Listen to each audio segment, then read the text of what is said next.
a espiritualidade nos orienta a respeito da percepção que eu possa ter de mim mesma e como isso pode e impacta a paixão por mim mesma. E, inclusive, a iniciativa que precede um movimento de me defender em detrimento de outro. Em Missionários da Luz, André Luiz vai dizer, no capítulo Obsessão,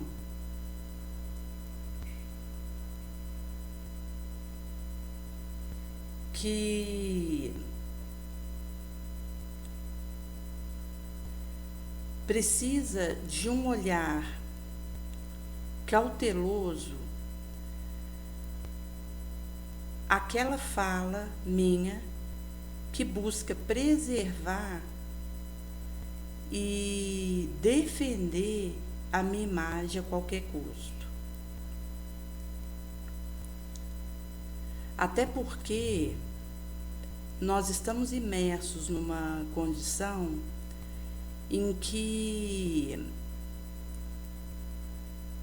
a ponta do iceberg é perceptível,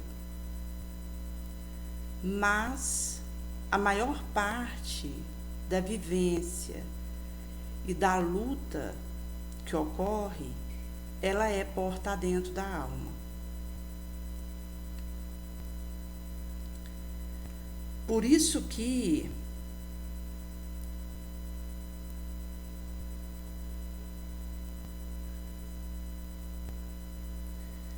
o esforço da autoeducação a golpe de autoaperfeiçoamento, ele passa por um desatrelar a necessidade de parecer algo, porque se torna mais importante e essencial para mim o movimento dentro de mim.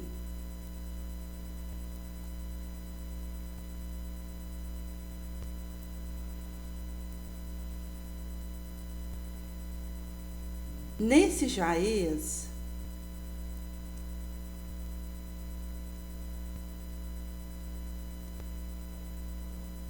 ocorre que, quando alguém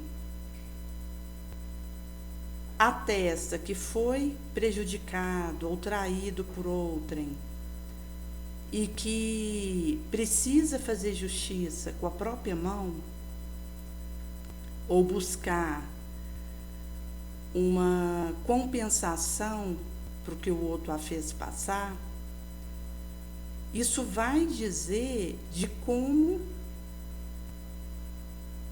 é percebido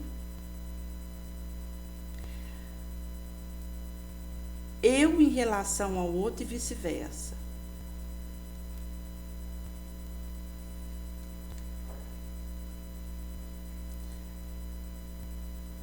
Havia uma mulher que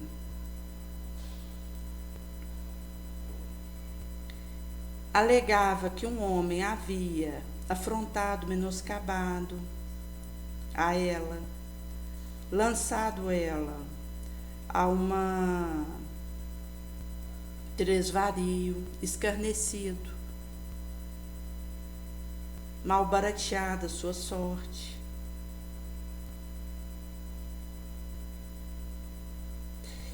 E dizia que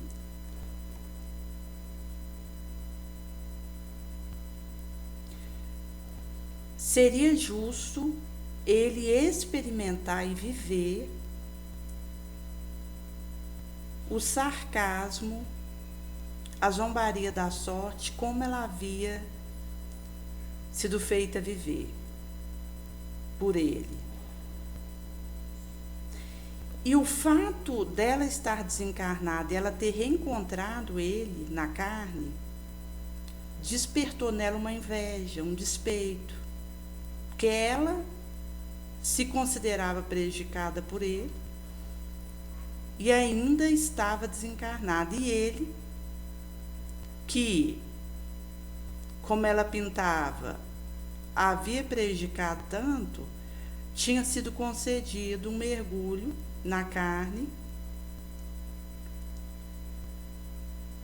e estava tendo uma experiência terrestre de estima, de ser benquisto.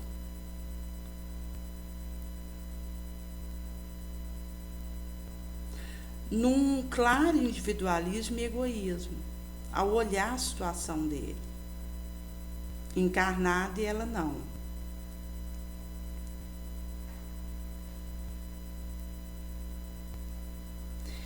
E o benfeitor vai orientá-la a analisar a cota da sua participação e do seu ato, porque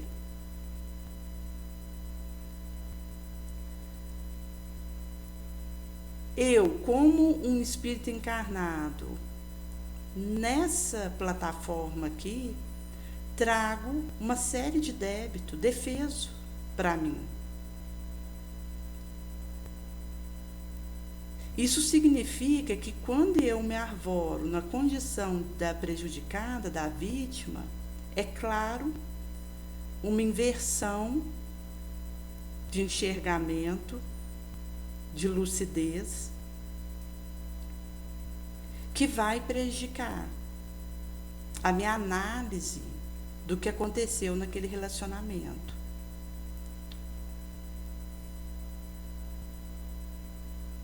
Porque eu não posso evitar, impedir que uma ave de rapina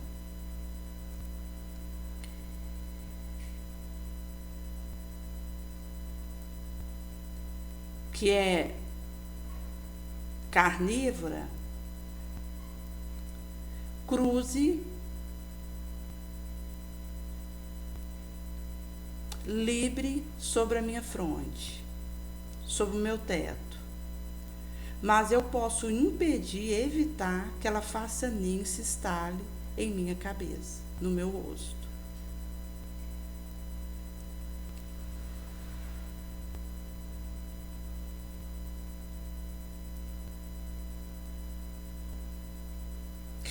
E vai ser exorado que quando eu desejo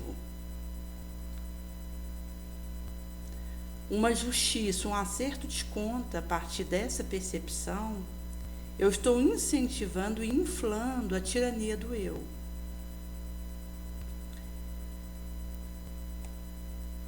Esse desvario.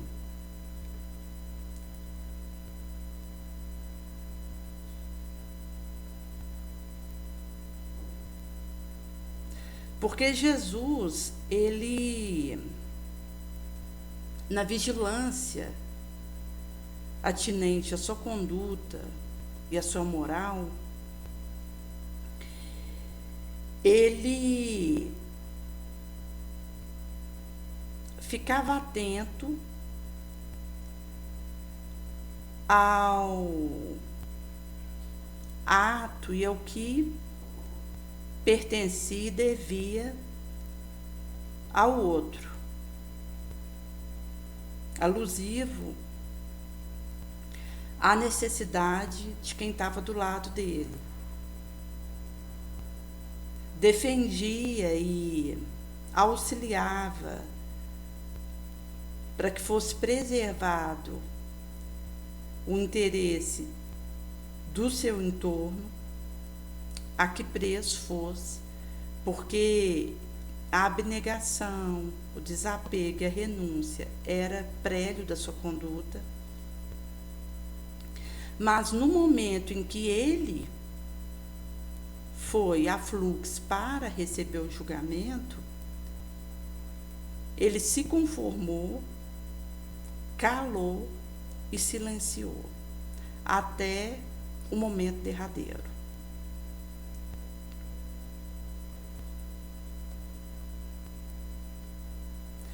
E com isso, ele mostra um caminho de pedra da prudência, da cautela. Quando o assunto, a controvérsia se refere ao difícil, delicado, doloroso e caótico eu, em que o meu impulso, o meu desejo de reivindicar e fazer valer para mim precisa ser moderado e domado.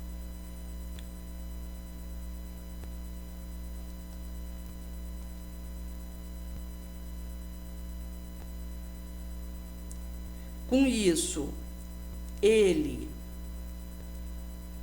não desconsiderava, fazia por terra o trabalho nobre do juiz de bom coração, de conduta reta, mas mostrou que quando se trata do interesse do que o outro precisa, preciso ser rápida e acelerar na justificação e no apoio legítimo, imprescindível. Mas cuidar quando o meu instinto deseje a minha justificação.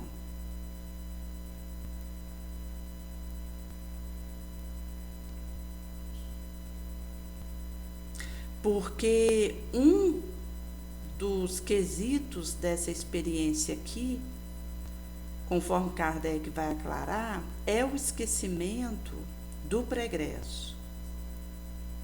Quando um espírito reencarna aqui, é diferente de um espírito puro que está em outro local, cujo atributo é imponderável para mim, inacessível, e que vê as existências pregressas que teve como num sonho, conforme Kardec vai dizer. Então, para ele é tranquilo ver o que ele já viveu, porque aquilo está tão distante da condição que ele alcançou, que é como um instante, um momento que passa. Mas para mim, que ainda sou um espírito endividado, inferior, quando eu adentro aqui, é necessário para o meu equilíbrio o esquecimento da minha existência pregressa. Em sendo assim, onde eu falei, o erro que cometi, o gravame, a queda, está defeso para minha memória, para minha lembrança rápida. Isso significa que vai haver uma dúvida em relação ao que eu possa ter feito em relação àquele a quem desejo que me ressarça de alguma forma. Em assim sendo, é lícito, prudente, circunspecta a abstenção. Sair daquela vibração de vindita, de reivindicação,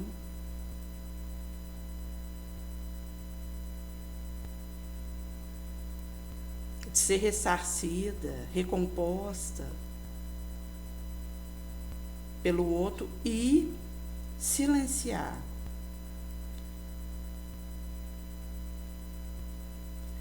porque Jesus, o justo por excelência, sabia a condição daquele que estava acusando ele e os bofeteando, mas optou por calar e passar.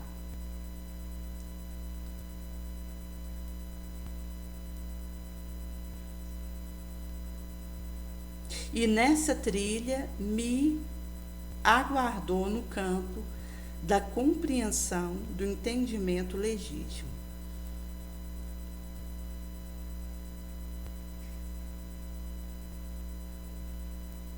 Ascensional.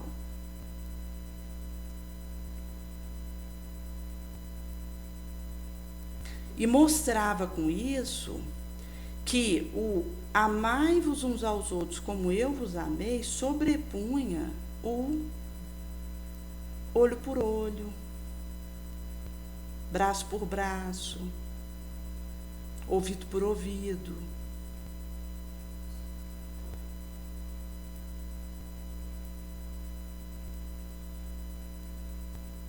Por isso ele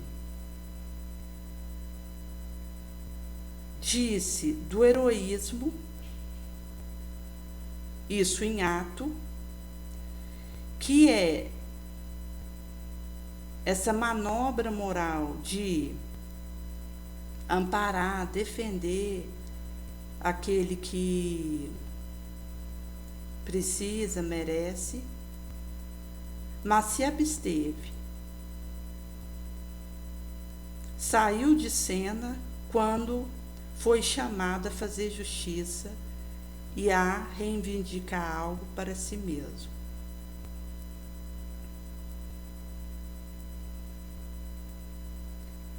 Para que aquele que viesse após ele estimasse e se aperfeiçoasse na prudência, no discernimento e na fidelidade, no querer divino, na grave dificuldade, problema da personalidade, do instinto, do caráter, fugindo e me subtraindo ao desvario,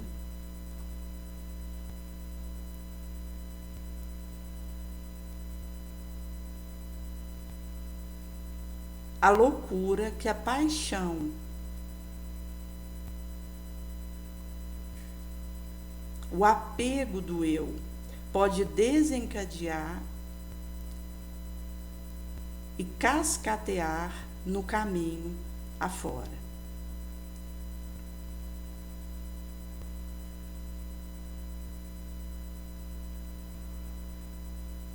Isso é um trabalho de esclarecimento,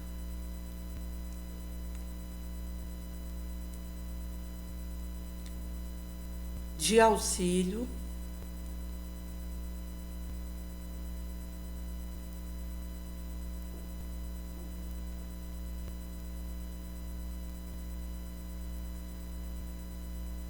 e da resposta que eu dou a uma perseguição que sofra.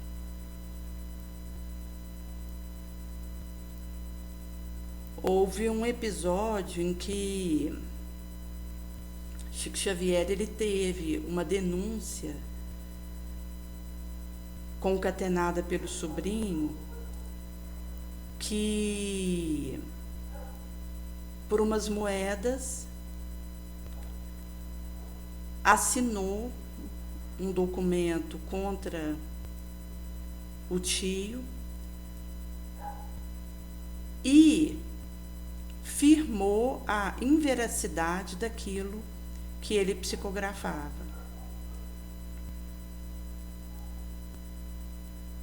Como seria natural, isso explodiu e Chico foi chamado a depor para esclarecer o que ocorria, porque no caso dele estar sendo um charlatão naquilo que psicografava, era uma desonestidade que ele estaria praticando, a partir do que o sobrinho havia falado e arquivado em entrevista contra ele. E quando foi dado a palavra a ele, Chico disse que não teria o que dizer,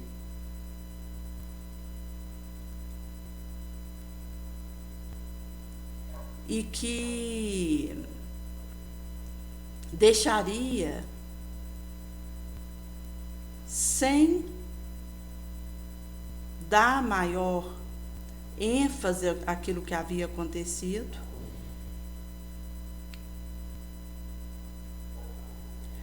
mas que ele tinha a sua consciência tranquila do trabalho honesto que desenvolvia. Ou seja, ele não acusou o sobrinho, ele não tomou defesa de si mesmo. Ele fez um esclarecimento imprescindível para aquele momento e saiu de cena. Isso mostra como é delicado, porque quando o outro acredita no que eu faço, é fácil retornar confiança, silêncio, renúncia. Mas quando o outro me calunia, me expõe,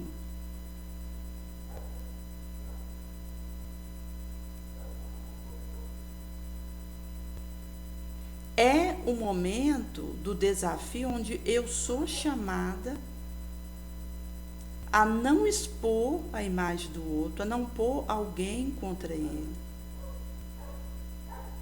a não semear cisane entre os outros por causa daquele episódio.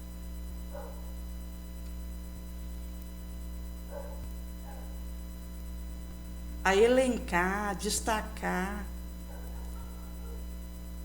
relevar o que o outro tem de positivo. Então, veja, é um desafio. A mesma questão é a paciência. Porque responder com mansuetude àquele que é manso, tranquilo,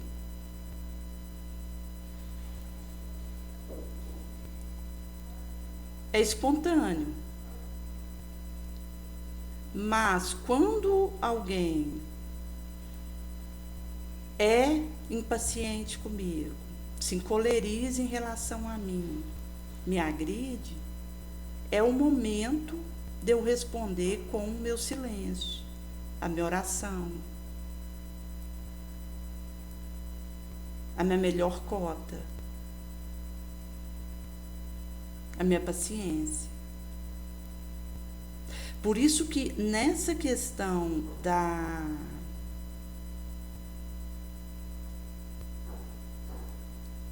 paixão,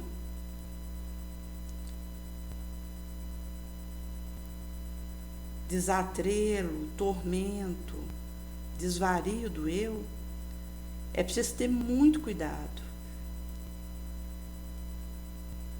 Porque fácil é eu olhar para mim e querer justificar a minha imagem diante do que acontece, e em detrimento do outro. Porque isso é uma queda consciencial que ocorre dentro de mim mesmo.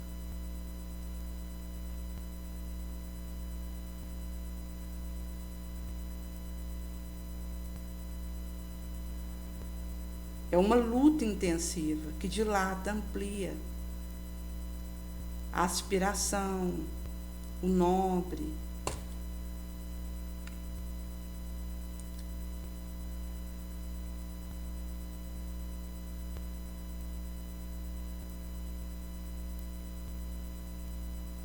E isso limpa, fortalece meu raciocínio.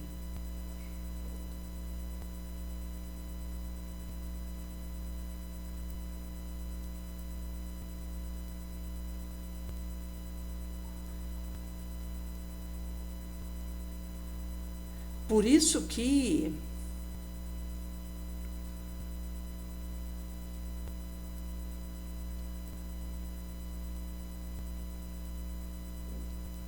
isso vai dizer da necessidade que existe de buscar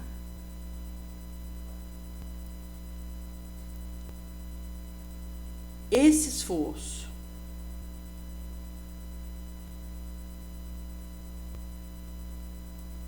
De esquecimento de mim mesma, da minha comodidade, da minha facilidade, para ir em busca do que está à minha volta.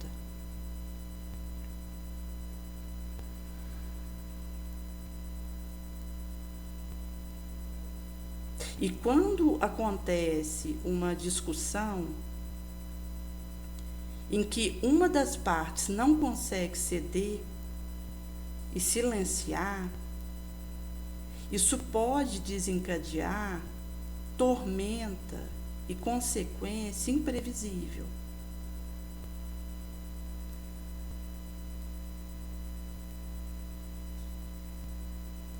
Porque conforme a resistência do outro e como aquela situação o alcance, ele pode ser invadido por uma ideação suicida, por uma automutilação, por um desejo criminoso, de eliminar, de perseguir o outro.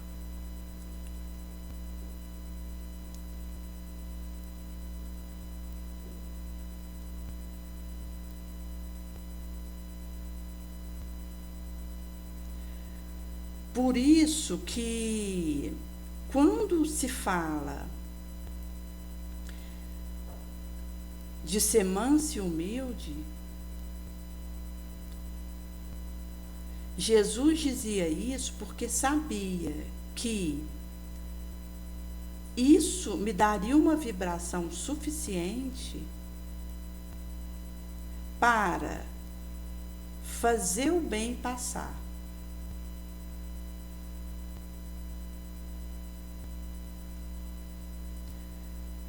Em saúde mental, relatos do dia a dia de um psiquiatra,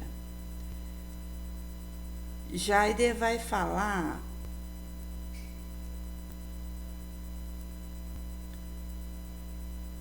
no capítulo Salutar Desencarnação,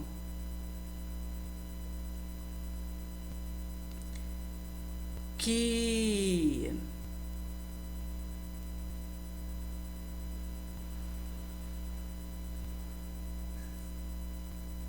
pode acontecer daquele com o qual estou conversando esteja vivendo uma situação que eu não perceba, de insistência e ideação suicida.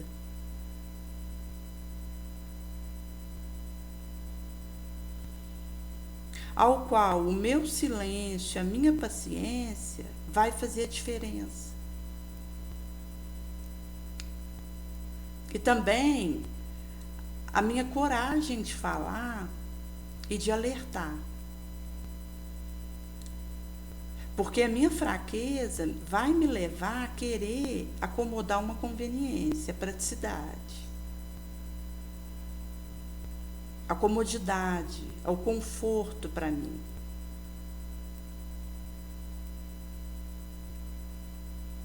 Mas há momento em que eu preciso sair desse conforto emocional e tocar em assunto e trabalhar a questão que, em sendo falada, ajuda a refletir e a se fortalecer contra o desejo de autoextermínio, contra a ira, a desesperação. Porque existe um status quo convencional, um paradigma ocioso,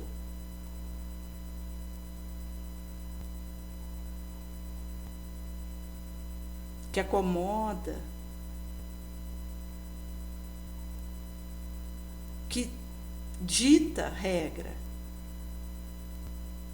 cabendo a mim rasgar aquela situação e ir além, para auxiliar.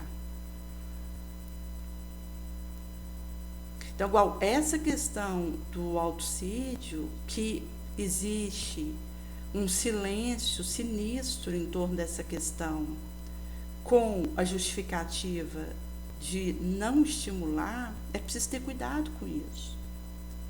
Porque ao falar e alertar, o outro vai se munir de recursos para lidar com essa ideação e fortalecer contra ela.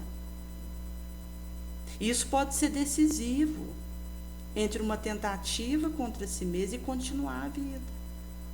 Se ele recebeu orientação e instrução para fortalecer a sua espiritualidade, por exemplo, que inclusive é a base.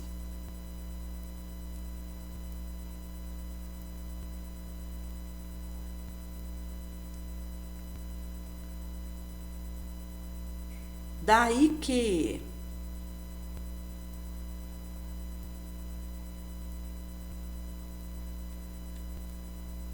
ao ter a disposição de falar e instruir, alguém que estava com dificuldade para lidar com uma insistência autoaniquilante pode encontrar uma luz, uma solução para se fortalecer contra aquilo.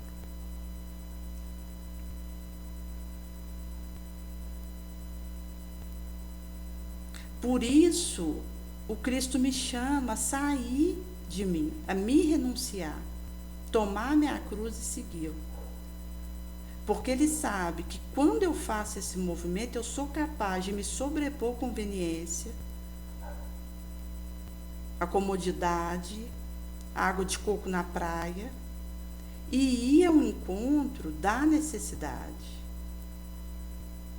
E forjar o esforço, a força, a sabedoria, o querer, para auxiliar, de fato.